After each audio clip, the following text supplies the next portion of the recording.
नमस्कार दोस्तों, स्वागत है आपके अपने YouTube चैनल रीडिंग लवर्स पर। दोस्तों, अगर आप हमारे चैनल पर पहली बार आए हैं तो हमारे चैनल को सब्सक्राइब करें, लाइक करें और साथ में बेल वाला आइकन को दबाना ना भूलें, जिससे आपको हमारे आने वाली वीडियो की नोटिफिकेशन मिलती रहेगी।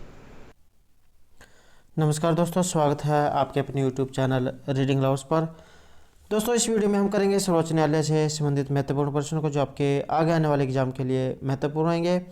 और दोस्तों, ये जो क्वेश्चन है पहले भी एग्जाम में आए हुए हैं और इनकी आगे भी आने की संभावना रहेगी, क्योंकि एक बार जो एग्जाम में क्वेश्चन आ जाते हैं उनकी दोबारा भी जो आने की संभावना रहती है।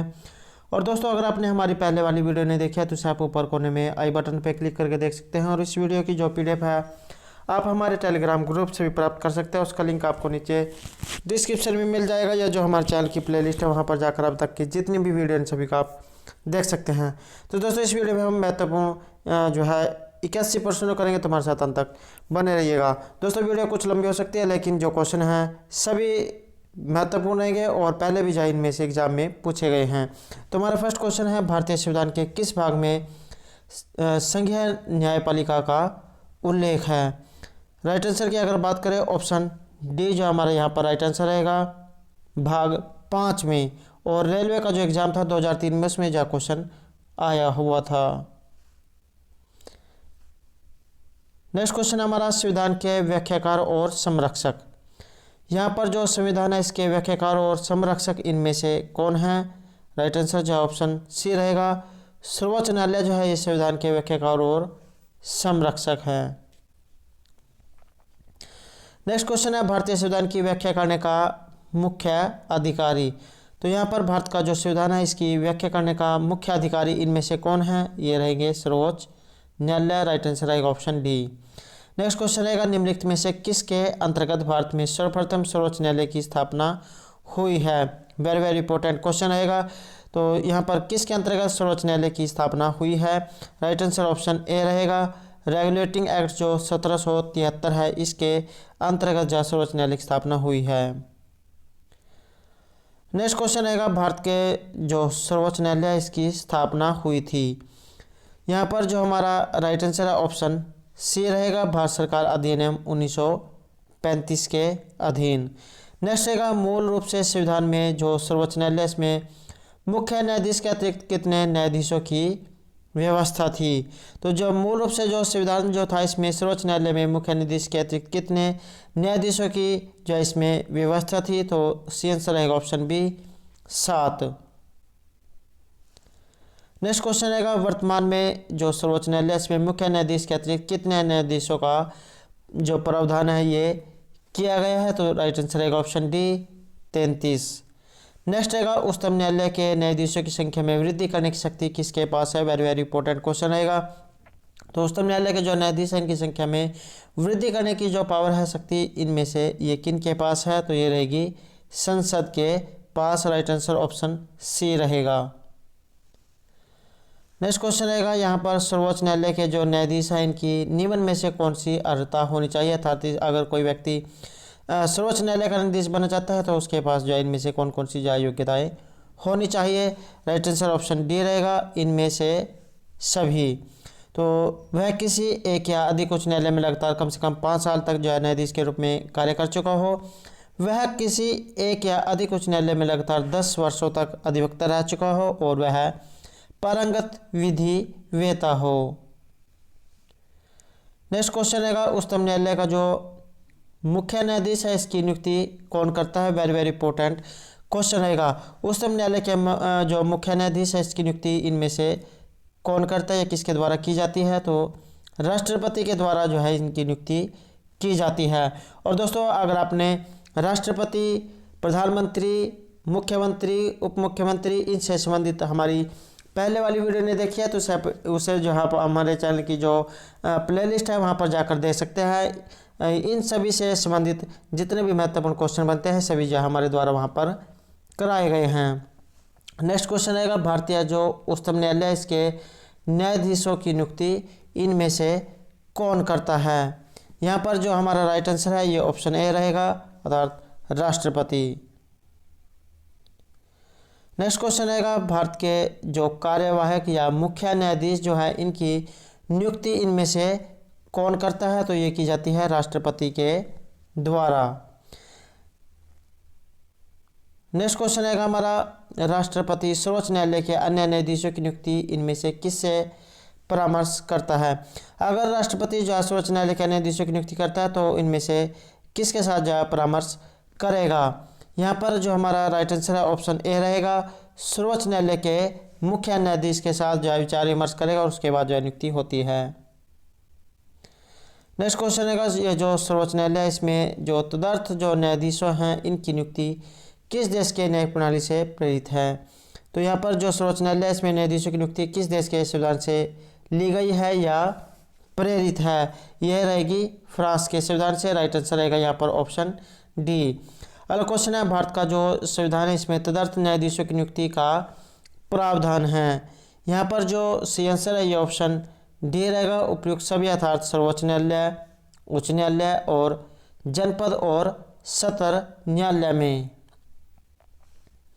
नेक्स्ट क्वेश्चन रहेगा, सर्वोच्च न्यायालय में जो तदर्थ न्यायाधीशों की नियुक्ति होती है तो यहाँ पर जब राइट आंसर रहेगा ऑप्शन डी, न्यायालय के किसी स्तर के लिए न्यायाधीशों की कोरम या गणपूर्ति नहीं होती है तो सर्वोच्च न्यायालय में न्यायाधीशों की नियुक्ति होती है।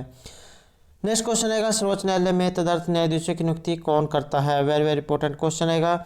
यहाँ पर जो सर्वोच्च न्यायालय में तदर्थ न्यायाधीशों की नियुक्ति इनमें से किन के द्वारा की जाती है। सी आंसर रहेगा ऑप्शन डी, राष्ट्रपति की अनुमति प्राप्त करके सर्वोच्च न्यायालय का जो मुख्य न्यायाधीश है ये नियुक्ति करेगा। नेक्स्ट क्वेश्चन रहेगा, यहाँ पर जो सर्वोच्च न्यायालय इसमें न्यायाधीश नियुक्त होने के लिए व्यक्ति को कम से कम कितने वर्ष उच्च न्यायालय का एडवोकेट होना चाहिए। सी आंसर जो है ऑप्शन बी रहेगा, अर्थात उसे 10 वर्ष का अनुभव होना चाहिए, उसे जो है एडवोकेट के रूप में 10 वर्ष तक जो कार्य किया होना चाहिए। नेक्स्ट क्वेश्चन रहेगा, उच्चतम न्यायालय के जो मुख्य न्यायाधीश है कितने वर्ष की आयु तक पद अधिकारी रहते हैं। यहाँ पर जो हमारा राइट आंसर है ये ऑप्शन ए रहेगा, 65 वर्ष की आयु तक जाए रहते हैं। नेक्स्ट क्वेश्चन रहेगा, उच्चतम न्यायालय के न्यायाधीशों की सेवानिवृत्ति की आयु, अर्थात इनके जो रिटायर्ड है या जो सेवानिवृत्ति होने की आयु इनमें से कितनी है तो ये रहेगी 65 वर्ष। राइट आंसर जो ऑप्शन ए यहाँ पर रहेगा। और एसएससी 2000, 2001, 2011 बहुत बार जो है क्वेश्चन एग्जाम में पूछा गया है तो इनकी भी आगे भी आने की ज़्यादा संभावना रहेगी।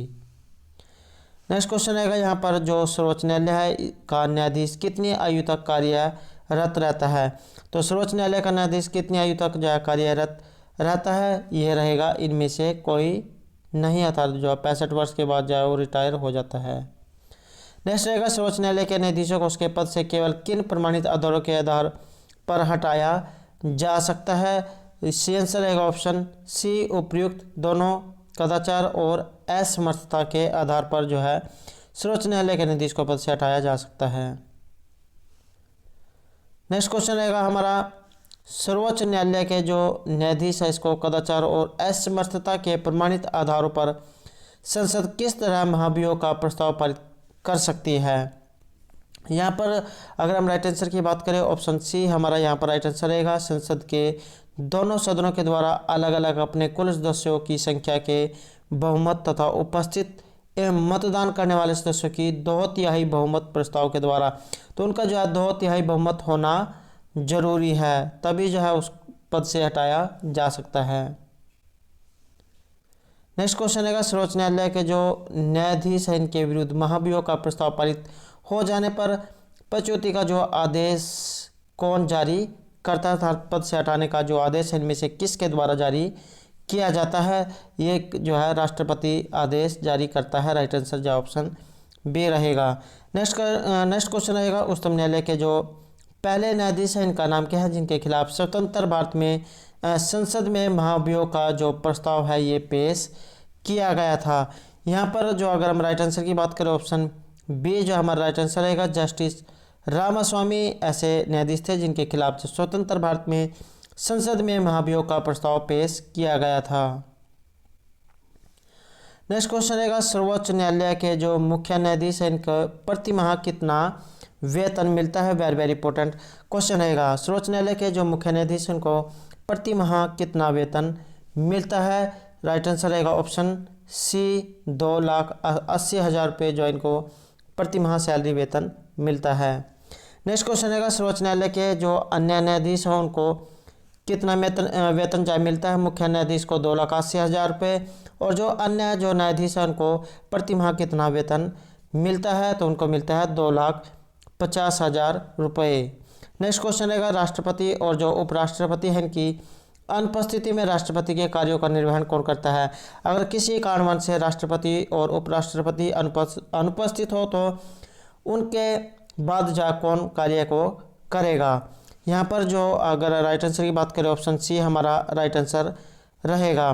भारत के जो मुख्य न्यायाधीश हैं ये उनके बाद पद जो है संभालते हैं। नेक्स्ट क्वेश्चन है हमारा निम्नलिखित में से भारत के किस मुख्य न्यायाधीश ने राष्ट्रपति के रूप में काम किया है। तो ये भारत के मुख्य न्यायाधीश हैं जिन्होंने राष्ट्रपति के रूप में भी काम किया है, तो ये रहेंगे जस्टिस एम हिदायतुल्ला, जो एक मुख्य न्यायाधीश और राष्ट्रपति रह चुके हैं। नेक्स्ट क्वेश्चन है सेवानिवृत्ति के बाद सर्वोच्च न्यायालय के न्यायाधीश वकालत कर सकते हैं। तो यहाँ पर जो हमारा राइट आंसर है ऑप्शन डी रहेगा, किसी भी न्यायालय में नहीं। अगर कोई जो है न्यायाधीश बन जाता है तो वो उसके बाद वकालत नहीं कर सकता है, क्योंकि न्यायाधीश जो है उच्च पद होता है और वो जो है छोटे पद पर काम नहीं कर सकता है।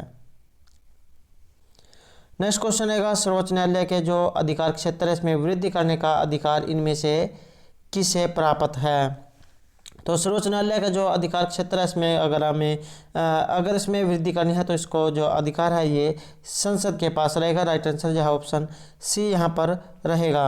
नेक्स्ट क्वेश्चन है कौन सा कानून यह निर्धारित करता है कि उच्चतम न्यायालय की जो समस्त कार्यवाही है ये अंग्रेजी भाषा में होगी। तो कौन सा अनुच्छेद के अंतर्गत ये बात कही गई है। यहाँ पर जो हमारा राइट आंसर है ऑप्शन बी रहेगा। भारत का जो संविधान है अनुच्छेद 348 इसके अंतर्गत यह उच्चतम न्यायालय की जो समस्त कार्रवाई है ये अंग्रेजी भाषा में है, तो ये भारत के संविधान का अनुच्छेद 348 में लिखित है। नेक्स्ट क्वेश्चन रहेगा सर्वोच्च न्यायालय के किस संस्था का निरीक्षण कर सकता है। तो यहाँ पर जो सर्वोच्च न्यायालय है ये इनमें से किस संस्था का निरीक्षण कर सकता है। सी आंसर रहेगा ऑप्शन सी अधीनस्थ न्यायालय का। नेक्स्ट क्वेश्चन रहेगा भारत में न्यायपालिका है। तो भारत में की जो न्यायपालिका है ये किस प्रकार की है, ये रहेगी स्वतंत्र न्यायपालिका। नेक्स्ट क्वेश्चन है भारत में न्यायपालिका का स्वरूप। तो भारत में जो न्यायपालिका है इसका स्वरूप इनमें से कैसा रहेगा, तो ये है एकीकृत। Right answer option B. Next question रहेगा राष्ट्रपति और उपराष्ट्रपति के निर्वाचन में विवाद के मामलों को किसको प्रस्तुत किया जाता है। अगर किसी कारणवश से राष्ट्रपति और उपराष्ट्रपति के बीच में विवाद हो जाता है तो कौन जो उस विवाद को हल करेगा या किसके पास जो है वो मामला जाएगा। यहाँ पर जो हमारा राइट आंसर ऑप्शन सी रहेगा, भारत के उच्चतम न्यायालय के पास जो है मामले जाते हैं। नेक्स्ट क्वेश्चन है राष्ट्रपति और उपराष्ट्रपति से संबंधित चुनाव विवादों को सुलझाने का अधिकार उच्चतम न्यायालय को है, यह उसका किस प्रकार का एक अधिकार है। तो ये जो है एक मौलिक अधिकार है। वेरी इंपॉर्टेंट क्वेश्चन रहेगा। राष्ट्रपति और उपराष्ट्रपति से संबंधित चुनाव विवादों को सुलझाने का जो अधिकार है उच्चतम न्यायालय को है और यह जो है उसका एक मौलिक अधिकार रहेगा।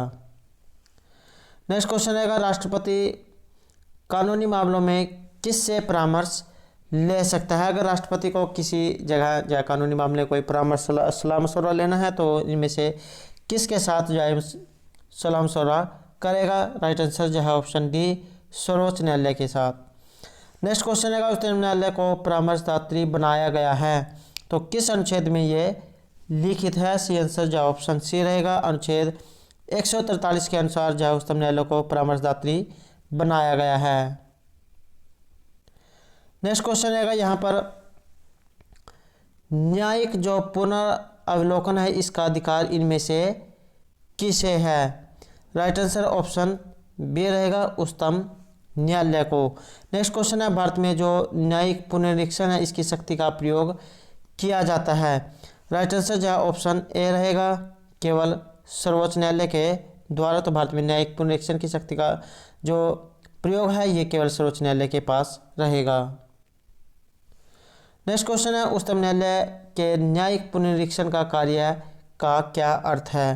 तो इसका अर्थ जो है ये रहेगा कानूनों की संवैधानिक वैधता का पुनर्निरीक्षण करना। राइट आंसर जो ऑप्शन सी रहेगा। हमारा अगला क्वेश्चन है न्यायिक पुनर्अवलोकन का अर्थ की सर्वोच्च न्यायालय। सी आंसर ऑप्शन डी किसी भी राज्य के कानून को अवैध घोषित कर सकता है। बीपीएससी 1994 का जो एग्जाम था उसमें क्वेश्चन पूछा गया था। अगला क्वेश्चन रहेगा न्यायिक जो पुनर्अवलोकन है इसमें न्यायालय को निम्नलिखित अधिकार प्राप्त है। तो यहाँ पर जो न्यायिक पुनर्अवलोकन है इसमें न्यायालय को इनमें से कौन से अधिकार प्राप्त हैं? तो ये रहेंगे यदि कोई कानून या आदेश संविधान के विपरीत हो तो उसे असंवैधानिक घोषित करना। राइट आंसर ऑप्शन ए रहेगा। हमारा नेक्स्ट क्वेश्चन रहेगा न्यायिक पुनर्विलोकन की व्यवस्था। तो ये न्यायिक पुनर्विलोकन की जो व्यवस्था है ये रहेगी भारत और यूएसए में। राइट आंसर है ऑप्शन सी। नेक्स्ट क्वेश्चन रहेगा केंद्र और राज्यों के विवादों का समाधान करना सर्वोच्च न्यायालय के किस क्षेत्राधिकार के अंतर्गत आता है और वह एक किस प्रकार का एक अधिकार या रहेगा? तो सी आंसर ऑप्शन डी ये एक प्रारंभिक है। नेक्स्ट क्वेश्चन है निम्नलिखित में से किस मामले में उच्च न्यायालय में प्रत्यक्ष रूप से दाखिल नहीं किया जा सकता है? तो यहाँ पर कौन से मामला है जिसे उच्च न्यायालय में प्रत्यक्ष रूप से दाखिल नहीं किया जा सकता है? तो ये रहेंगे दो या अधिक राज्यों के बीच जो विवाद झगड़ा है ये उच्च न्यायालय में नहीं जाता है। नेक्स्ट क्वेश्चन रहेगा जनहित याचिका दायर की जा सकती है। अगर आपको जनहित याचिका दायर करनी है तो ये इनमें से कौन से न्यायालय में दायर की जाती है? सी आंसर रहेगा ऑप्शन सी उच्च न्यायालय या जो सर्वोच्च न्यायालय है इसमें जनहित याचिका दायर की जा सकती है। नेक्स्ट क्वेश्चन रहेगा यहाँ पर जो सर्वोच्च न्यायालय है किसे हटाने के लिए राष्ट्रपति से सिफारिश कर सकता है? सर्वोच्च न्यायालय जो है किसे हटाने के लिए राष्ट्रपति से सिफारिश कर सकता है? तो ये करेगा संघ लोक सेवा आयोग के अध्यक्ष व सदस्यों को अगर हटाना है तो सर्वोच्च न्यायालय राष्ट्रपति से इसकी सिफारिश कर सकता है। अगला क्वेश्चन रहेगा दो या अधिक राज्यों के बीच किसी विवाद के मामले में निर्णय लेने की सर्वोच्च न्यायालय की शक्ति क्या कहलाती है? तो ये कहलाएगी आरंभिक अधिकारिता। राइट आंसर जो है ऑप्शन ए रहेगा। हमारा नेक्स्ट क्वेश्चन रहेगा उच्चतम न्यायालय द्वारा परम आदेश किसे जारी किया जाता है? यह किया जाता है किसी अधिकारी को सरकारी आदेश निभाने के लिए। हमारा नेक्स्ट क्वेश्चन रहेगा निम्नलिखित में से उच्च न्यायालय या जो उच्चतम न्यायालय है कि वह रिट या आदेश कौन सा है जो किसी प्राधिकार को रद्द करने के लिए लिया जाता है? यह रहेगा अधिकार परीक्षा रिट। राइट आंसर जो है ऑप्शन सी रहेगा। हमारा नेक्स्ट क्वेश्चन रहेगा लाभ का पद परिभाषित हुआ है। तो ये जो लाभ का जो पद है ये इनमें से किन के द्वारा परिभाषित हुआ है? सी आंसर जो है ऑप्शन बी रहेगा सर्वोच्च न्यायालय के द्वारा। हमारा नेक्स्ट क्वेश्चन रहेगा निम्नलिखित में से किस मुकदमे में भारतीय सर्वोच्च न्यायालय ने सर्वप्रथम संविधान के मौलिक लक्षण का जो सिद्धांत है ये प्रतिपादित किया है? तो ये इनमें से किन के द्वारा प्रतिपादित किया गया है? सी आंसर जो है ऑप्शन ए रहेगा गोलकनाथ बनाम पंजाब राज्य के द्वारा। नेक्स्ट क्वेश्चन रहेगा भारतीय जो संविधान है इसका कौन सा अनुच्छेद संवैधानिक विवाद में सर्वोच्च न्यायालय के अपीलीय क्षेत्र अधिकार से संबंधित है? सी आंसर जो है ऑप्शन डी रहेगा अनुच्छेद 134 ए को मिलाकर अनुच्छेद 133 को पढ़ना। नेक्स्ट क्वेश्चन रहेगा केंद्र और राज्यों के बीच होने वाले विवादों का निर्णय करने की भारत के उच्चतम न्यायालय की शक्ति आती है? तो ये किसके अंतर्गत इनमें से आती है? ये रहेगी इसकी मूल अधिकारिता के अंतर्गत। C answer option C. Next question रहेगा भारत का जो उच्चतम न्यायालय है ये कानूनी तथ्य के मामले में राष्ट्रपति को परामर्श देता है? राइट आंसर जो है ऑप्शन बी तभी जब ऐसे परामर्श के लिए कहा जाता है। नेक्स्ट क्वेश्चन रहेगा हमारा राष्ट्रीय मानव अधिकार आयोग के अधिनियम 1993 के अनुसार निम्नलिखित में से कौन सा इस आयोग का अध्यक्ष बन सकता है। तो इस आयोग का जो अध्यक्ष है इनमें से कौन बन सकता है, तो ये रहेगा केवल भारत के सेवानिवृत्त मुख्य न्यायमूर्ति जो है इस आयोग के अध्यक्ष बन सकते हैं। नेक्स्ट क्वेश्चन रहेगा, इनमें से किस वाद में उच्चतम न्यायालय ने संविधान के मूल ढांचे का सिद्धांत प्रतिपादित किया था। यह रहेगा केशवनाथ भारती के जो मामले थे, जो विवाद था इसमें। नेक्स्ट क्वेश्चन रहेगा, किस वाद में सर्वोच्च न्यायालय ने कहा था कि संसद को मूल अधिकार में संशोधन करने की शक्ति प्राप्त है, पर वह संविधान के मूल ढांचे में संशोधन नहीं कर सकती है। तो कौन से जो विवाद जो था, झगड़ा जो था, इसमें सर्वोच्च न्यायालय ने ये कहा था, तो ये रहेगा केशवानंद भारती वाद में। अगला क्वेश्चन रहेगा, सर्वोच्च न्यायालय के जो प्रथम मुख्य न्यायाधीश कौन थे। वेरी वेरी इंपॉर्टेंट क्वेश्चन है और पहले भी जो है कई बार एग्जाम में पूछा गया है। सर्वोच्च न्यायालय के प्रथम मुख्य न्यायाधीश इनमें से कौन थे, तो ये हीरालाल जे कानिया। अगला क्वेश्चन रहेगा, सर्वोच्च न्यायालय के मुख्य न्यायाधीश के पद पर सबसे अधिक लंबी अवधि तक कौन पदस्थ रहे हैं, तो ये रहे हैं वाई चंद्रचूड़। राइट आंसर जो ऑप्शन डी रहेगा। अगला क्वेश्चन रहेगा, सर्वोच्च न्यायालय के जो मुख्य न्यायाधीश है के पद पर सबसे कम समय तक कौन आसीन रहा है। सबसे लंबी अवधि तक तो जो है वाई चंद्रचूड़ सिंह रहे हैं और सबसे कम समय तक इनमें से कौन रहे हैं, तो ये रहे हैं कमल नारायण सिंह। राइट आंसर जो है ऑप्शन सी रहेगा। हमारा अगला क्वेश्चन रहेगा, सर्वोच्च न्यायालय के किस मुख्य न्यायाधीश ने 20 जुलाई 1969 से 24 अगस्त 1969 तक कार्यकारी राष्ट्रपति के रूप में कार्य किया है, तो ये थे HM हिदायतुल्ला। इन्होंने 20 जुलाई 1969 से 24 अगस्त 1969 तक राष्ट्रपति के रूप में कार्य किया था। अगला क्वेश्चन रहेगा, वर्ष 1973 में जो सर्वोच्च न्यायालय है इसके किस मुख्य न्यायाधीश की नियुक्ति के समय प्रथागत वरिष्ठता के सिद्धांत को पहली बार त्यागा गया था, तो ये थे AN रे। राइट आंसर जो ऑप्शन ए रहेगा। हमारा अगला क्वेश्चन रहेगा, निम्नलिखित में जो उच्चतम न्यायालय है इसकी सबसे पहली महिला न्यायाधीश कौन थी। महत्वपूर्ण जो है क्वेश्चन रहेगा। तो उच्चतम न्यायालय की सबसे पहली महिला न्यायाधीश इनमें से कौन थी, तो ये थी फातिमा बीबी। अगला क्वेश्चन रहेगा, संविधान की व्याख्या करने का जो अंतिम अधिकार है ये इनमें से किसे प्राप्त है, तो ये रहेगा सर्वोच्च न्यायालय को। MPSC 1994 और SSC 2010 में क्वेश्चन पूछा गया था। संविधान की व्याख्या करने का जो अंतिम अधिकार है ये रहेगा सर्वोच्च न्यायालय के पास। हमारा अगला क्वेश्चन रहेगा, निम्नलिखित में से किसके मामले उच्च न्यायालय व उच्चतम न्यायालय दोनों की अधिकारता में आते हैं। ये रहेंगे मूल अधिकारों के संरक्षण के मामले। नेक्स्ट क्वेश्चन रहेगा, उच्चतम न्यायालय की जो परामर्श अधिकारिता के विषय में इनमें से कौन सा कथन सही है, तो इनमें से कौन सा कथन जो है सही है। सही आंसर की अगर हम बात करें तो ऑप्शन सी जो हमारे यहाँ पर राइट आंसर रहेगा। अर्थात 2 और 3 जो है ये हमारे कथन सही है। अर्थात परामर्शी अधिकारिता शक्ति के अधीन प्राप्त किसी निर्देश पर उच्चतम न्यायालय की पूर्ण पीठ सुनवाई करती है और परामर्शी अधिकारिता के अधीन प्राप्त निर्देश पर व्यक्त किया हुआ उच्चतम न्यायालय का मत सरकार पर बाध्यकारी नहीं होता है। नेक्स्ट क्वेश्चन रहेगा, इनमें से कौन सा अनुच्छेद सर्वोच्च न्यायालय को अभिलेख न्यायालय का स्थान प्रदान करता है, तो यह रहेगा अनुच्छेद 129।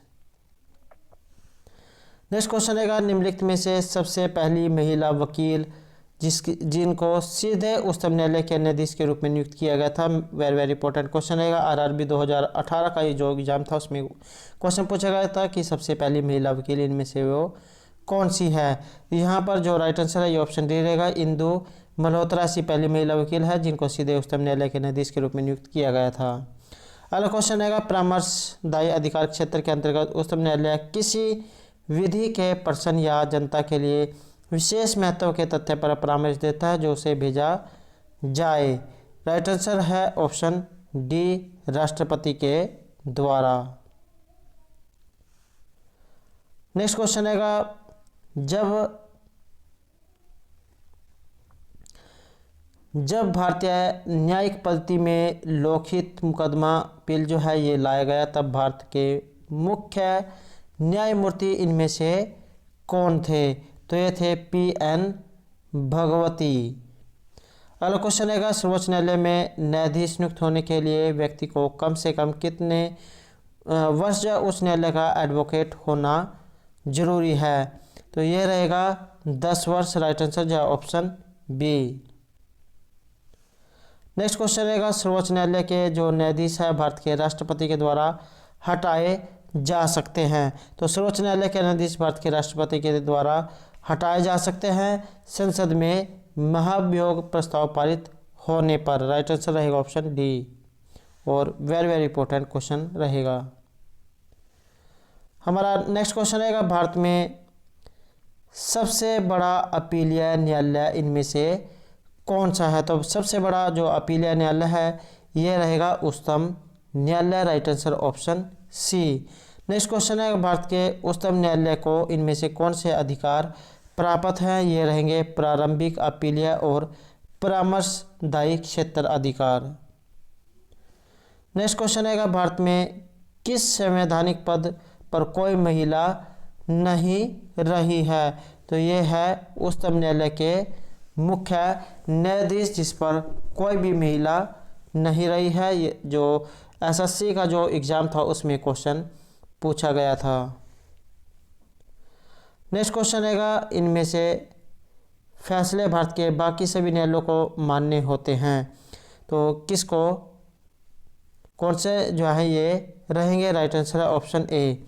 भारत का जो उच्चतम न्यायालय है इसके फैसले भारत के जो बाकी सभी न्यायालय हैं इनको मान्य होंगे। तो जिस प्रकार जो बात जो भारत का उच्चतम न्यायालय का देता है वो जो अन्य न्यायालयों को जो मानने पड़ेंगे। SSC 2017-19 में क्वेश्चन आया हुआ था।